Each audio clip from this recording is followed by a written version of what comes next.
হরে কৃষ্ণ। অজ্ঞানম তিমিরন্ধস্য জ্ঞানাঞ্জনশলাকয়া চক্ষুরুন্মিলিतं যেন তস্मै শ্রীগুরবে নমঃ। মুখং করোতি বাচালং পঙ্গুলঙ্ঘয়তে গিরিযৎকৃপাতমহং বন্দে শ্রীগুরু দীনতারিণং।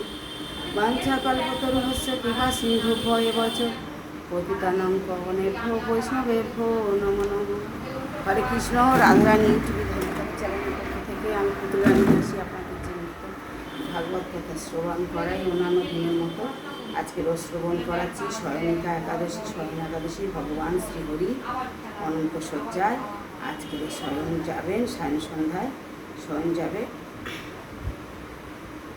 তাই স্বয়ং একাদশী উপবাস আপনারা স্বয়ং একাদশীর মাহাত্ম্য শ্রবণ করুন, সাবস্ক্রাইব করুন, শেয়ার করুন, লাইক করুন, সঙ্গে থাকুন। হরে কৃষ্ণ। বাঞ্ছা কল্পতরুভ্যশ্চ কৃপা সিন্ধুভ্যেব নারায়ণ নমস্কৃত্যং নরশ্চৈব নরোত্তমং দেবীং সরস্বতী ব্যাসেন জয় ভবিষ্যৎ উত্তর পুরাণে যুধিষ্ঠির শ্রীকৃষ্ণ সংবাদের তথা ব্রহ্মা নারদ সংবাদের আষাঢ় মাসে শুক্লপক্ষিয়া একাদশী স্বয়ং বা পদ্মা নামে অভিহিত। শ্রী যুধিষ্ঠির শ্রীকৃষ্ণকে প্রশ্ন করলেন, আষাঢ় মাসে শুক্লপক্ষিয়া একাদশীর নাম কি? কীভাবে এই ব্রত পালন করতে হয়? তদুত্তরে শ্রীকৃষ্ণ বলেছিলেন, হে রাজন, একসময় দেবশ্রী নারদ ব্রহ্মার নিকট ঠিক এক প্রকার প্রশ্ন করেছিলেন। তদুত্তরে ব্রহ্মা নারদকে যে কাহিনী বলেছিলেন তাই শ্রবণ করুন। এই সংসারে একাদশীর ন্যায় পবিত্র ব্রত আর কিছু নেই। এই বিষ্ণু ব্রত পালনে সকল পাপ দূরীভূত হয়। যে ব্যক্তি এই ব্রত পালন করে না সে নরাধম, তাকে নিরয়গামী হতে হয়। ভগবান শ্রীকৃষ্ণের বিধিবিধানের জন্য এই ব্রত পালন করতে হয়।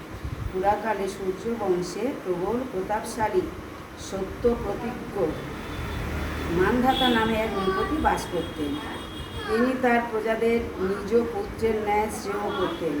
তার রাজ্যে কোনো দিন অভাব অনটন এমনকি কোনো প্রকার আধিব্যাধি পর্যন্ত দেখা দেয়নি।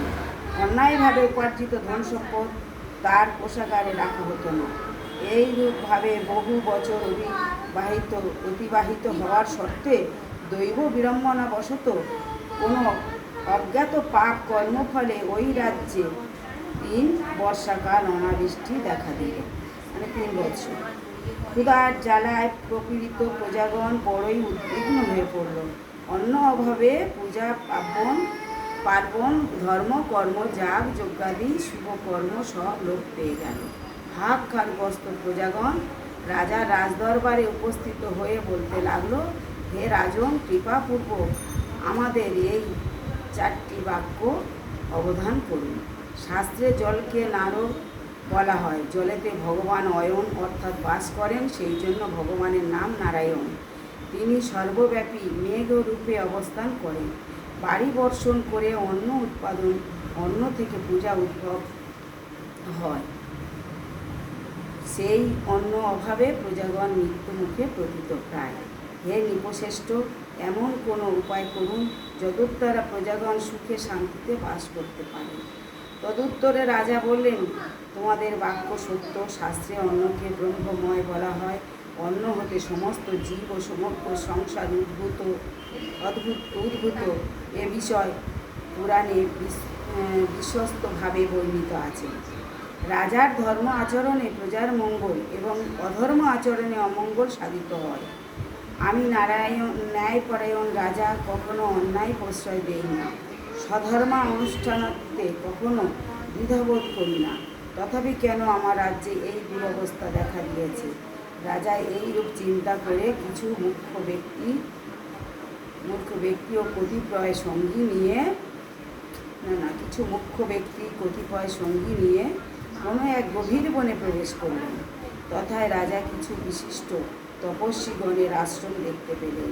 দৈবানুগ্রহে রাজা মানধাতা আশ্রমে ঋষিকে প্রণাম করলেন।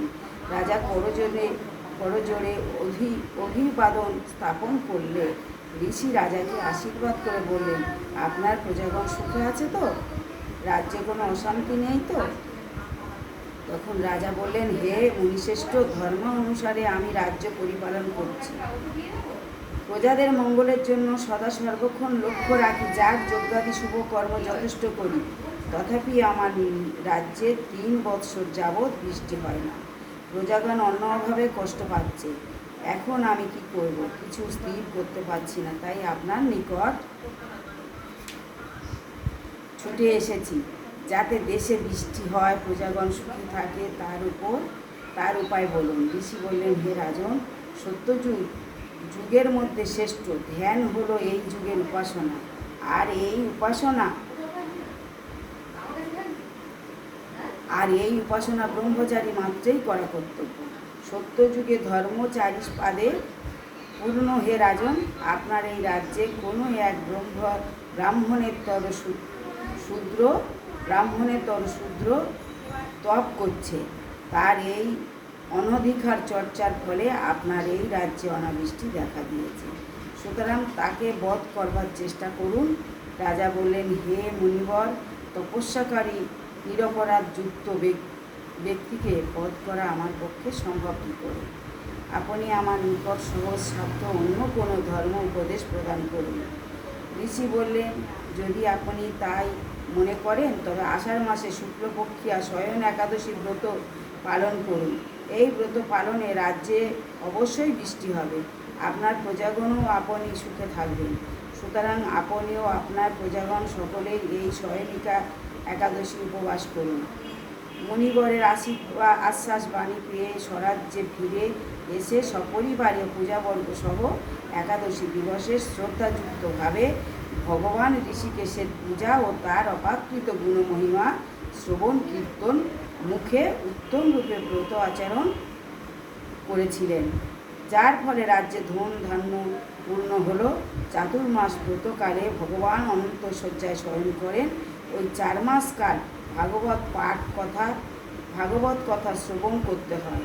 আষাঢ় মাসে শুক্লপক্ষে সূর্য যখন কর্কট রাশিতে থাকে, তখন ভগবান জগৎপতি অনন্ত শয্যায় শয়ন করেন, এবং সূর্য যখন তুলা রাশিতে প্রবেশ করে, তখন ভগবান জাগরিত হন।